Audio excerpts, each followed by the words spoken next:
নমস্কার, দেখছেন কলকাতা টিভি। আপনাদের সঙ্গে রয়েছি আমি ঋষিকেশ। শুরু করছি সংবাদ সারাদিন। শুরুতেই যে খবরের দিকে নজর রাখবো, তৃণমূল যুব সভাপতির পদের রদবদল। এতদিন তৃণমূল যুব সভানেত্রী ছিলেন সায়নী ঘোষ, যিনি যাদবপুর লোকসভা কেন্দ্র থেকে সাংসদ নির্বাচিত হয়েছেন। তার পরিবর্তে তাকে সায়নী ঘোষের জায়গায় দায়িত্বে দেবরাজ চক্রবর্তী সায়নী ঘোষের জায়গায় এলেন। দেবজ্যোতি ঘোষ রয়েছেন। দেবজ্যোতি, কি জানা যাচ্ছে এই বিষয়ে? সায়নী ঘোষ এই মুহূর্তে কিন্তু তিনি সাংসদ হয়েছেন যাদবপুর লোকসভা থেকে। তিনি তৃণমূল কংগ্রেসের যুব সভানেত্রী ছিলেন। তিনি সম্ভবত সরছেন এবং সেই জায়গায় দেবরাজ চক্রবর্তী তিনি কিন্তু যুব তৃণমূলের সভাপতি হচ্ছেন বলে তৃণমূল সূত্র থেকে খবর।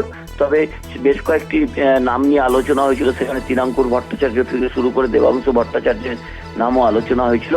কিন্তু শেষ মুহূর্তে তৃণমূল কংগ্রেসের সবুজ সংকেত পেতে চলেছেন দেবরাজ চক্রবর্তী।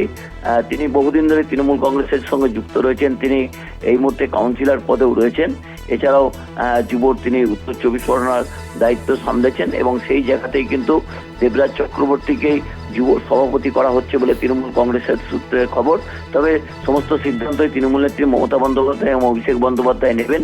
বেশ কয়েকটি নাম নিয়ে আলোচনা হয়েছিল এবং শেষ মুহূর্তে কিন্তু দেবরাজ চক্রবর্তীর নামেই কিন্তু সবুজ সংকেত আসতে চলেছে এবং যুব সভাপতি হতে চলেছেন এই দেবরাজ চক্রবর্তী।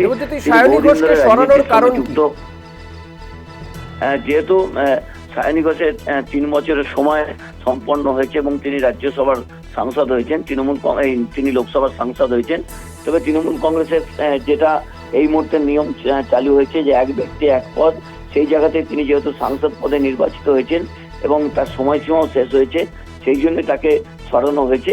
এবং একটি লক্ষণীয় বিষয়, গতকাল যুব তৃণমূল কংগ্রেসের যে 21শে জুলাই কর্মসূচি ছিল, সেখানে কিন্তু এই সায়নী ঘোষকে বক্তব্য রাখতে তৃণমূল কংগ্রেসের পক্ষ থেকে ডাকা হয়নি।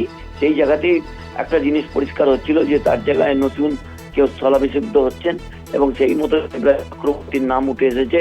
তিনি যুব তৃণমূল কংগ্রেসের সভাপতি হচ্ছেন বলে তৃণমূল কংগ্রেস সূত্রের খবর।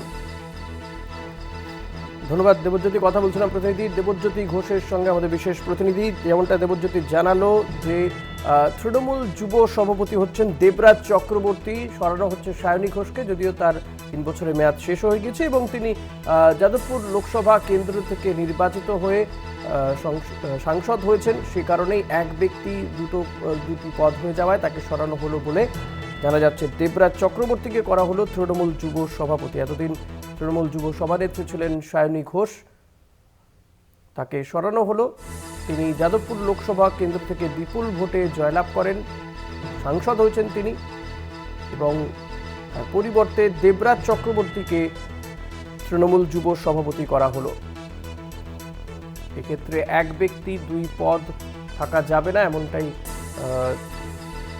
প্রথা চালু করা হয়েছে তৃণমূল কংগ্রেসে, যদিও এর ব্যতিক্রমও রয়েছে কিছু কিছু ক্ষেত্রে।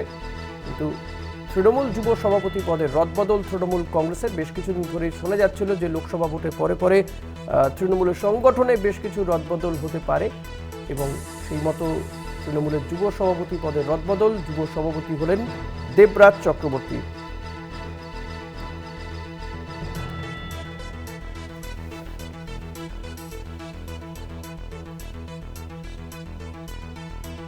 দেবরাজ চক্রবর্তী তিনি হলেন তৃণমূলের যুব সভাপতি।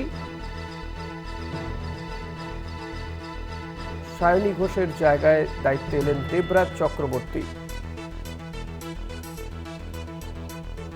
সায়নী ঘোষ যাদবপুর লোকসভা কেন্দ্র থেকে জিতে সাংসদ হয়েছেন। তাকে এক তো তার 3 বছরের মেয়াদ শেষ হয়ে গিয়েছিল, 2 তিনি লোকসভার সাংসদ নির্বাচিত হয়েছেন। ফলত সেই কারণেই এক ব্যক্তি 2টি পদে থাকতে পারেন না। তৃণমূল কংগ্রেসে এমন প্রথা চালু হওয়ার কারণেই সায়নী ঘোষকে সরানো হলো তৃণমূল যুব সভানেত্রী পদ থেকে। সেই জায়গায় তৃণমূল যুব সভাপতি হলেন দেবরাজ চক্রবর্তী। তৃণমূলের যুব সভাপতি পদে দেবরাজ চক্রবর্তী ছাড়াও একাধিক নাম নিয়ে আলোচনা হয়েছিল।